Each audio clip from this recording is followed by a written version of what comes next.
Oliver was an extremely dashing, handsome, charming, and largely unstable male that I completely lost my heart to. He was a Bernese Mountain Dog, and my ex-husband and I adopted him. And about 6 months in, we realized that he was a mess.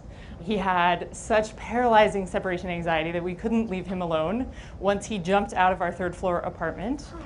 He ate fabric, he ate things, recyclables. He hunted flies that didn't exist. He suffered from hallucinations. He was diagnosed with a canine compulsive disorder, and that's really just the tip of the iceberg.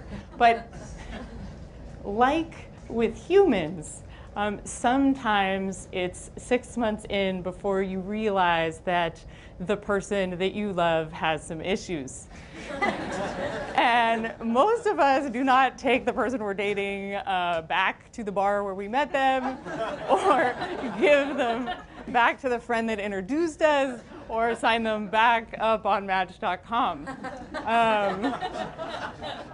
We love them anyway, and we stick to it. And that is what I did with my dog.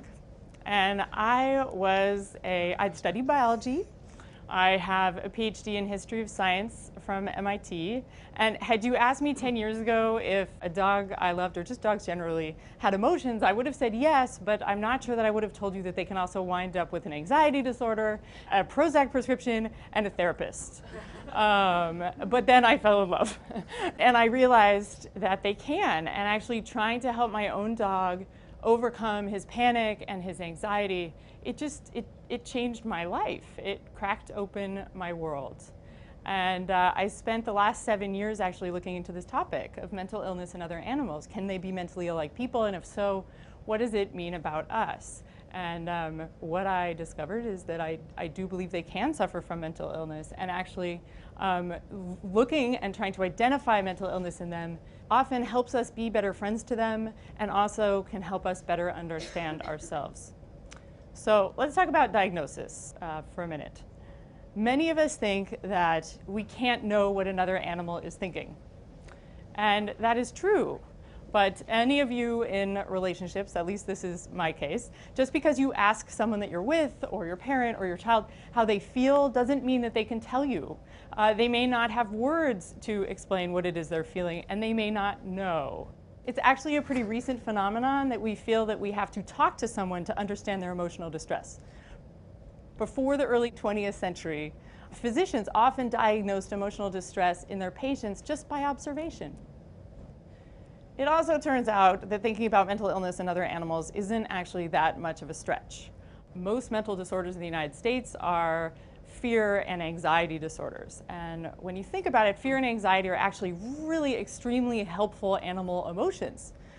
Usually we feel fear and anxiety in situations that are dangerous, and once we feel them, we then are motivated to move away from whatever is dangerous. The problem is when we begin to feel fear and anxiety in situations that don't call for it. Mood disorders, too, may actually just be the unfortunate downside of being a feeling animal. And obsessive compulsive disorders also are often manifestations of a really healthy animal thing, which is keeping yourself clean and groomed. This tips into the territory of mental illness when you do things like compulsively overwash your hands or paws, or you develop a ritual that's so extreme that you can't sit down to a bowl of food unless you engage in that ritual. So for humans, we have the Diagnostic and Statistical Manual, which is basically an atlas of the currently agreed upon mental disorders. In other animals, we have YouTube. This is just one search I did for OCD dog, but I encourage all of you to look at OCD cat. You will be shocked by what you see. I'm going to show you just a couple examples. This is an example of shadow chasing. I know, and it's funny, and in some ways it's cute. The issue, though, is that dogs can develop compulsions like this that they then engage in all day. So they won't go for a walk, they won't hang out with their friends, they won't eat. They'll develop fixations like chasing their tails compulsively. Here's an example of a cat named Gizmo. He looks like he's on a stakeout. But he does this for many, many, many hours a day. He just sits there and he will paw and paw and paw at the screen. This is another example of what's considered a stereotypic behavior. This is a sun bear at the Oakland Zoo named Ting Ting. And if you just sort of happen upon this scene, you might think that Ting Ting is just playing with a stick, but Ting Ting does this all day. And if you pay close attention, and if I showed you guys the full, half hour of this clip, you'd see that he does the exact same thing in the exact same order, and he spins the stick in the exact same way every time.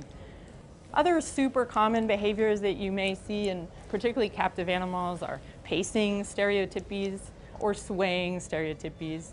And actually, humans do this too. And in us, we'll sway, we'll move from side to side. Many of us do this. And sometimes, it's an effort to soothe ourselves. And I think in other animals, that is often the case too. But it's not just stereotypic behaviors that other animals engage in. This is Gigi. She's a gorilla that lives at the Franklin Park Zoo in Boston. She actually has a Harvard psychiatrist, and she's been treated for a mood disorder, among other things. Many animals develop mood disorders.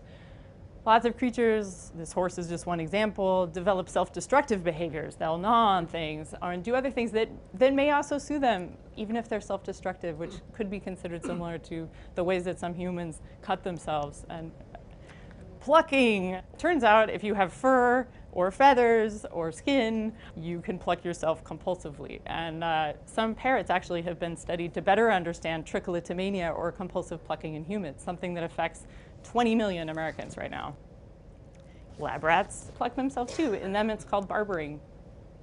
Canine veterans of conflicts of Iraq and Afghanistan are coming back with what's considered canine PTSD, and they're having a hard time re-entering civilian life when they come back from deployments. They can be too scared to approach men with beards or to hop into cars. I want to be careful and be clear, though. I do not think that canine PTSD is the same as human PTSD. But I also do not think that my PTSD is like your PTSD, or that my anxiety or that my sadness is like yours. We are all different. We also all have very different susceptibilities. So two dogs raised in the same household, one exposed to the very same things, one may develop, say, a debilitating fear of motorcycles or a phobia of the beep of the microwave, and another one is going to be just fine. So one thing that people ask me pretty frequently, is this just an instance of humans driving other animals crazy, or is animal mental illness just a result of mistreatment or abuse? And it turns out we're actually so much more complicated than that.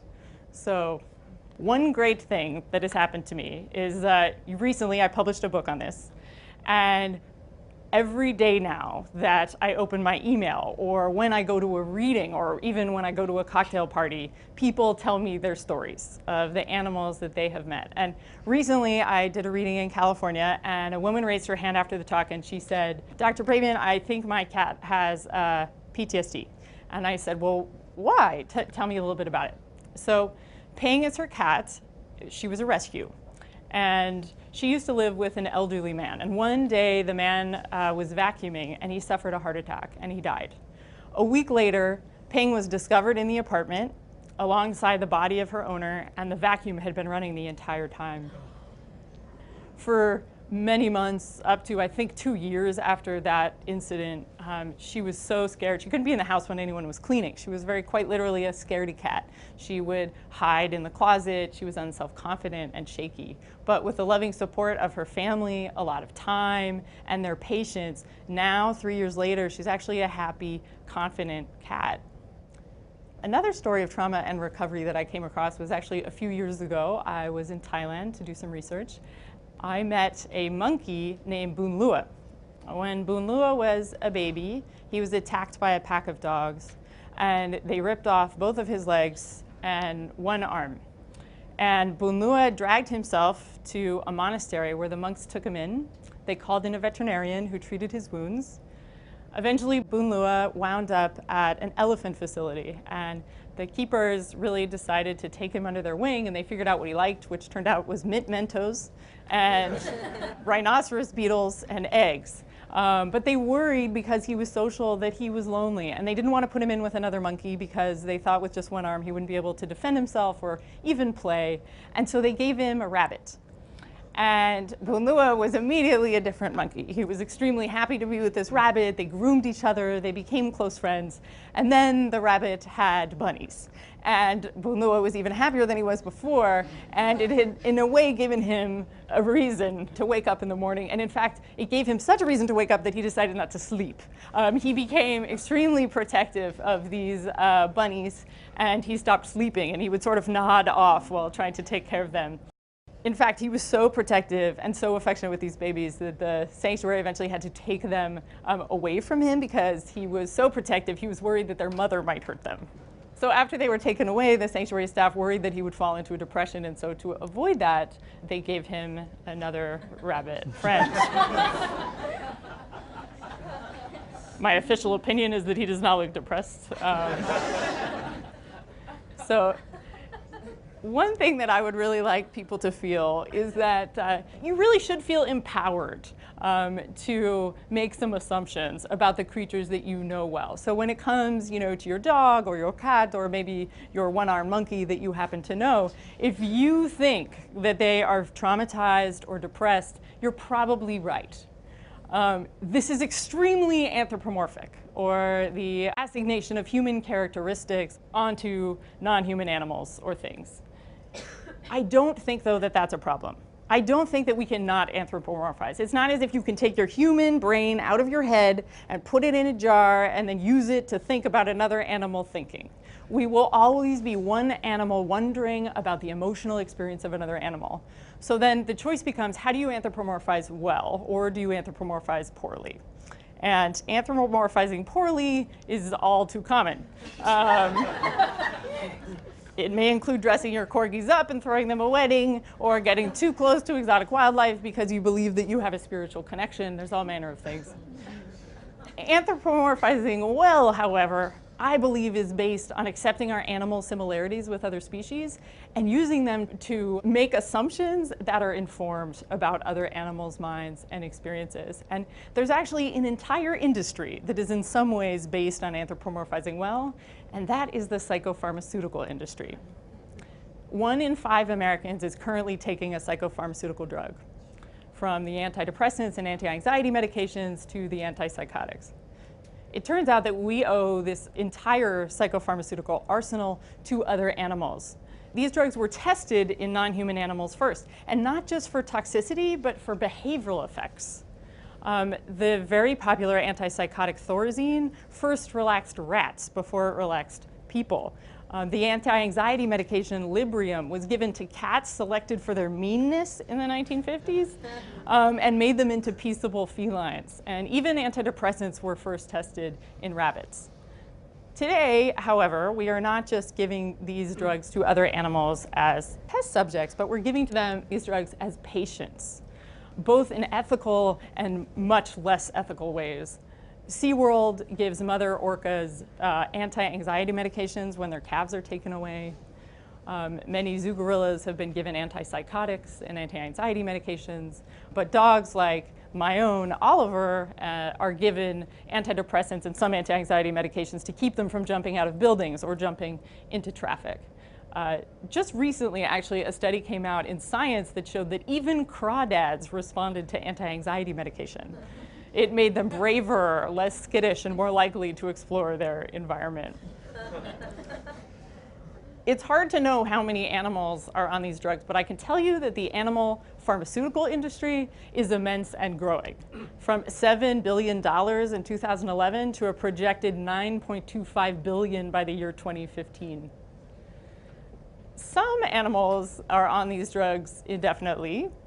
Others, like one bonobo who lives in Milwaukee at the zoo there, was on them until he started to save his Paxil prescription and then distribute it among the other bonobos.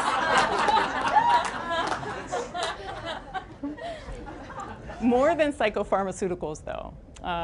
There are many, many, many other therapeutic interventions that help other creatures. And here is a place where I think actually that veterinary medicine can teach something to human medicine, which is if you take your dog, who is, say, compulsively chasing his tail, into the veterinary behaviorist, their first action isn't to reach for the prescription pad. It's to ask you about your dog's life, They want to know how often your dog gets outside. They want to know how much exercise your dog is getting. They want to know how much social time with other dogs and other humans. They want to talk to you about what sorts of therapies, largely behavior therapies, you've tried with that animal. Those are the things that often tend to help the most, especially when combined with psychopharmaceuticals. The thing, though, I believe that helps the most, particularly with social animals, is time with other social animals. In many ways, I feel like I became a service animal to my own dog. And I have seen parrots do it for people, and people do it for parrots, and dogs do it for elephants, and elephants do it for other elephants. I don't know about you. I get a lot of internet forwards of unlikely animal friendships. I also think it's a huge part of Facebook. The monkey that adopts the cat, or the Great Dane who adopted the orphaned fawn, or the cow that makes friends with the pig. And had you asked me 8, 9 years ago about these, I would have told you that they were hopelessly sentimental and maybe too anthropomorphic in the wrong way, and maybe even staged. And what I can tell you now is that there is actually something to this. This is legit. In fact, some interesting studies have pointed to oxytocin levels, which are a kind of bonding hormone that we release when we're having sex or nursing or around someone that we care for extremely. Oxytocin levels raising in both humans and dogs who care about each other or who enjoy each other's company. And beyond that, other studies showed that oxytocin raised even in other pairs of animals. So say in goats and dogs who were friends and played with each other, their levels spiked afterwards. I have a friend who really showed me that mental health is, in fact, a two-way street. His name is Lonnie Hodge, and he's a veteran of Vietnam. When he returned, he started working with survivors of genocide and a lot of people who'd gone through war trauma. And he had PTSD and also a fear of heights because in Vietnam he had been rappelling backwards out of helicopters over the skids. And he was given a service dog named Gander, a Labradoodle, to help him with PTSD and his fear of heights. This is them actually on the first day that they met, which is amazing. And since then, they've spent a lot of time together visiting with other veterans suffering from similar issues. But what's so interesting to me about Lonnie and Gander's relationship is that about a few months in, Gander actually developed a fear of heights. Probably because he was watching Lonnie so closely. What's pretty great about this, though, is that he's still a fantastic service dog, because now when they're both at a great height, Lonnie is so concerned with Gander's well-being that he forgets to be scared of the heights himself. Since I've spent so much time, with these stories, digging into archives, I literally spent years doing this research, and it's changed me. I no longer look at animals at the species level. I look at them as individuals, and I think about them as creatures with their own individual weather systems, guiding their behavior and informing how they respond to the world. And I really believe that this has made me a more curious and a more empathetic person, both to the animals that share my bed and occasionally wind up on my plate, but also to the people that I know who are suffering from anxiety and from phobias and all manner of other things. And I really do believe that even though you can't know exactly what's going on in the mind of a pig or your pug or your partner, that shouldn't stop you from empathizing with them. The best thing that we could do for our loved ones is perhaps to anthropomorphize them. Charles Darwin's father once told him that everybody could lose their mind at some point. Thankfully, we can often find them again, but only with each other's help. Thank you.